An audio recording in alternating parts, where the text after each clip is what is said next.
সুপ্রিয় শিক্ষার্থী, পাবলিক শিক্ষা পরিবারের পক্ষ থেকে তোমাকে স্বাগতম জানাচ্ছি। তো তোমাদের জন্য কিন্তু খুবই খুশির কয়েকটা খবর আছে। অর্থাৎ তোমাদের কিন্তু আবেদন অলরেডি শুরু হয়ে যাবে কিছুদিনের মধ্যে এবং তোমাদের এইবার অর্থাৎ 2026-27 সেশনে ভর্তির জন্য কি নীতিমালা চেঞ্জ হয়েছে এই বিষয়গুলো আজকে জানবো। তো তোমাদের সবার মনে কিছু প্রশ্ন থেকে থাকে, কমন প্রশ্ন যে ভাইয়া ক্যালকুলেটর ব্যবহার করা যাবে কিনা, ভাইয়া তারপর আমাদের ভর্তি পরীক্ষাটা কোন সিলেবাসের আলোকে হবে, জিপিএ কত লাগবে, সিজিপিএ কত লাগবে, এই বিষয়গুলা তোমাদের সকলের মনে কৌতূহল। তো এইবার নতুন যে তথ্য কারিগরি শিক্ষা বোর্ড, এই তথ্য পূরণ হলেই তুমি আবেদন করতে পারবা।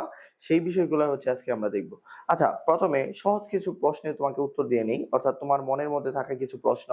যেমন তুমি যদি 3 পয়েন্ট পাও তাহলে কি পলিটেকনিকে চান্স বা আবেদন করতে পারবা? আচ্ছা দেখো, এবারে নিয়ম অনুযায়ী, নীতিমালা অনুযায়ী তুমি যদি 3 পয়েন্ট পাও এবং যদি ম্যাথে 2 পয়েন্ট এবং এভারেজ 3 পয়েন্ট তোমার মার্ক থাকে তাহলে তুমি আবেদন করতে পারবা। ঠিক আছে?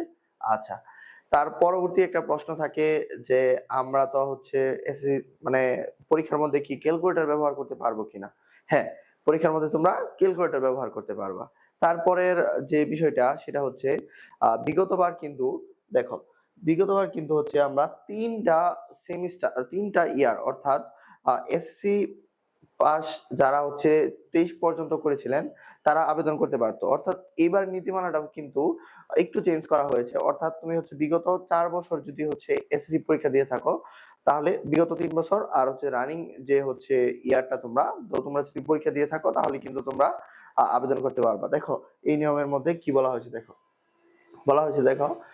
23, 24, 25 এবং 26 সন। অর্থাৎ বিগতবারের নীতিমালা অনুযায়ী ছিল তোমার 24, 25 এবং 26 মানে নেওয়ার কথা ছিল, কিন্তু এইবার এসএসসি যারা 23-এ তোমরা পরীক্ষা দিয়েছো, অর্থাৎ তোমার যদি কোনো ফ্রেন্ড বা কোনো ভাই যদি এইবার ডিপ্লোমাতে ভর্তি হতে ইচ্ছুক থাকে কিন্তু তার এসএসসি বেস 23 কিন্তু তার কোনো চিন্তা নেই, সে এবার কি আবেদন করতে পারবে।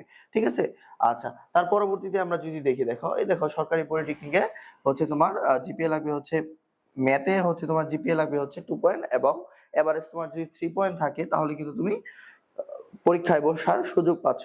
তারপরে যে বিষয়টা যে তোমাদের এসএসসি যে তোমরা শর্ট সিলেবাসে যে পরীক্ষাটা দিয়েছো, তো তোমাদের কি শর্ট সিলেবাসেই প্রশ্ন হবে? হ্যাঁ, তোমরা যে সিলেবাসে পরীক্ষা দিয়েছো সেই সিলেবাস থেকেই তোমাদের প্রশ্ন হবে। এটা সকলের জন্য একটা খুশির খবর, কারণ তোমরা এই বিষয়টাই সবচেয়ে তোমার জানার ইচ্ছা বা আগ্রহ থাকতো। তো না, এবার কারিগরি শিক্ষা বোর্ড জানিয়েছে যে তারা শর্ট সিলেবাসেই আলোকে তোমাকে পরীক্ষাটা নেবেন। তারপরে যদি বলি দেখো মানবন্টনের বিষয়টা, অনেকে জানে না মানবন্টন, অনেকে তোমরা জানো। তো যারা জানো না তাদের জন্য মানবন্টনের বিষয়, তোমার বাংলা থেকে আসবে 10 মার্ক, ইংরেজি 10 মার্ক, গণিত 20 মার্ক, সাধারণ বিজ্ঞান 20 মার্ক, তারপর অ্যাপটিটিউড টেস্ট 10 মার্ক। এই টোটাল তোমার 70 মার্কের পরীক্ষা হবে। আর বাকি 30 মার্ক, তোমার বাকি 30 মার্কস তোমার জিপিএ এর মাধ্যমে বাকি যে 30 মার্ক জিপিএ তুমি যে পয়েন্ট পেয়েছো সেটার উপর ডিপেন্ড করে তোমার মার্ক ক্যারি করবে। তো এই যে বিষয়গুলা, এই বিষয়গুলা কিন্তু তোমরা এখন পর্যন্ত কিন্তু আসলে বাহিরে তোমরা এই বিষয়গুলো জানতে পারবে না। তো এই বিষয়গুলো তোমরা নোটিশ প্রকাশিত হলেই তোমরা অফিসিয়াল ভাবে জেনে যাবা। আমরা আগে থেকে তোমাকে আনঅফিসিয়াল ভাবে এই বিষয়গুলো জানিয়ে দিলাম।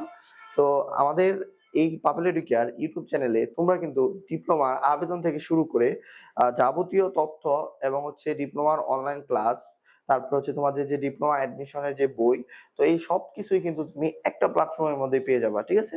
তো তোমরা যারা যে কোনো তথ্য জানতে চাও তারা পাপুলার এডুকেয়ার ফেসবুক পেজে মেসেজ দিতে পারো, অথবা ভিডিওর নিচে কমেন্ট বক্সে কমেন্ট করে তুমি জানাতে পারো। আমরা তোমার সেই কমেন্টের উত্তর দিব, হয়তোবা কোনো একটা ভিডিওর মাধ্যমে, অথবা তোমাকে সরাসরি রিপ্লাই দিয়ে আমরা একটা প্রশ্নের তোমাকে উত্তর দিব। আর আরেকটা কথা যে আবেদন কবে শুরু হতে পারে? আবেদন খুব শীঘ্রই শুরু হবে। তো সেই পর্যন্ত আল্লাহ হাফেজ, দেখা হবে।